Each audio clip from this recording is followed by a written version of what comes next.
dyke, homosexual. Words that pierced my being each time they were spoken nonchalantly, as a joke, in sermons, those people, by friends, family, and Christian communities. So I put on my brightest smile and kept overachieving, to hide the deep pain rippling through my veins, to hide the darkness of my suicidal thoughts. Pleading with God to take away my brokenness, praying to cast out this sin within, shameful, disgusting, unforgivable. I am worthless. I am broken. I want to end my life. And as much as people in the church hated me, my faith, community, and stories saved me.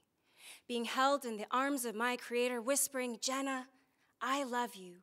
You are enough." Words reminding me I needed to be here. I deserve to be here. I am worth being loved as my whole self.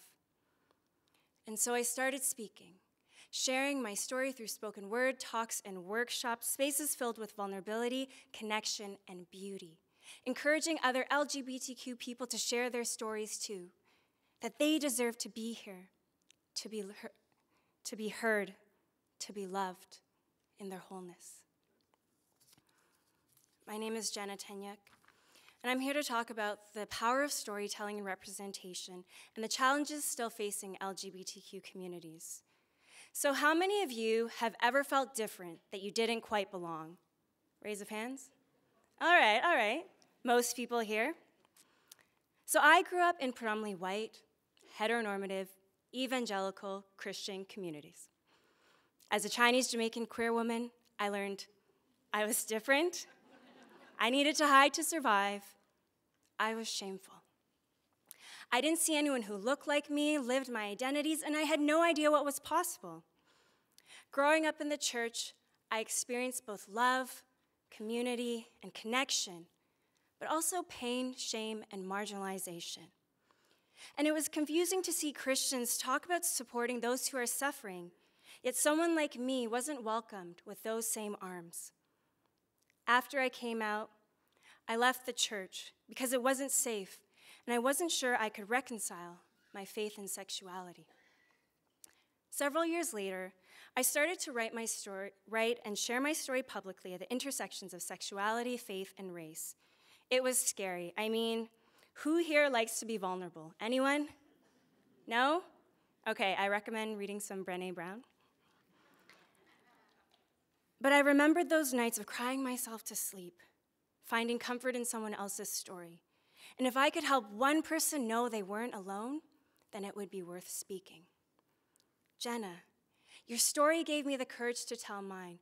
Jenna, I thought being gay was wrong until I met you. Jenna, I hated Christians before I met you. Sharing my story has challenged people's stereotypes on what it means to be a queer Christian woman of color. I've become a bridge with these communities simply by existing, and I've done a lot of coming out, including right now. My story has taken me across the country, and I've been invited to speak at conferences, universities, and the media, spaces I never dreamed possible. I've worked with Catholic high schools in Ontario around gay-straight alliances, GSAs, which support LGBTQ students and allies. These spaces aren't perfect, but times have changed since I was in Catholic high school over a decade ago. It's been great to see more conversations and openness happening. Educators and chaplains standing in solidarity. More representation in the media and young people connecting online. I spoke in Windsor recently at the Windsor Catholic High School Board's first GSA conference, and I asked them, "Why are you here?" Some said awareness, support their friends, and a few said, "I'm really gay." And I was like, me too. How powerful to be seen, affirmed, and celebrated, to know they weren't the only one. And there are many community groups working hard on the ground, like Camp 10 Oaks and Generous Space Ministries, to connect and create safer places for queer and trans people. I've seen these organizations save lives. Many of you may be thinking, it's 2017, how is this still happening? But Canada isn't this ideal progressive haven for many, many people. Homophobia, transphobia, and biphobia are deeply embedded in our country, and not just in our churches. LGBTQ youth experience higher rates of mental health issues, including depression, anxiety, and suicide. They also face bullying, harassment, and homelessness. According to EGAL, 1 in 5 LGBTQ students reported being physically harassed or assaulted. Nearly 65% feel unsafe at their high school. These rates increase when being queer and trans intersect with other forms of oppression, like race, socioeconomic status. Trans women of color are the most marginalized in our communities. Why don't we hear their stories? And many of us live fractured lives, uncertain where we can share our experiences. Who gets to live authentically?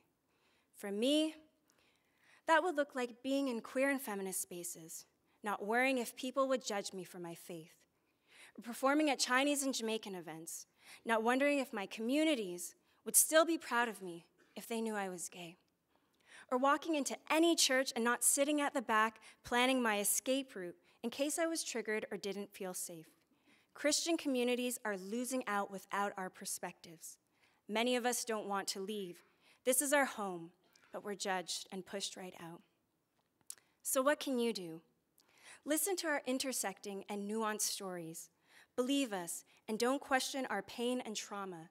This still happens in many spaces, including healthcare, which is highly problematic.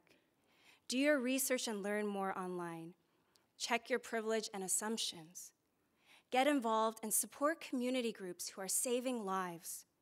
And question whose stories are being told and whose voices are still missing.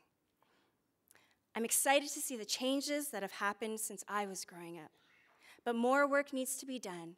More conversations need to be had to keep queer and trans people safe and alive. Many people's stories helped me to see what was possible, that I could exist as a queer Christian woman of color. Their voices gave me the courage to use mine, and there are many more stories we need to hear. Thank you for listening to mine.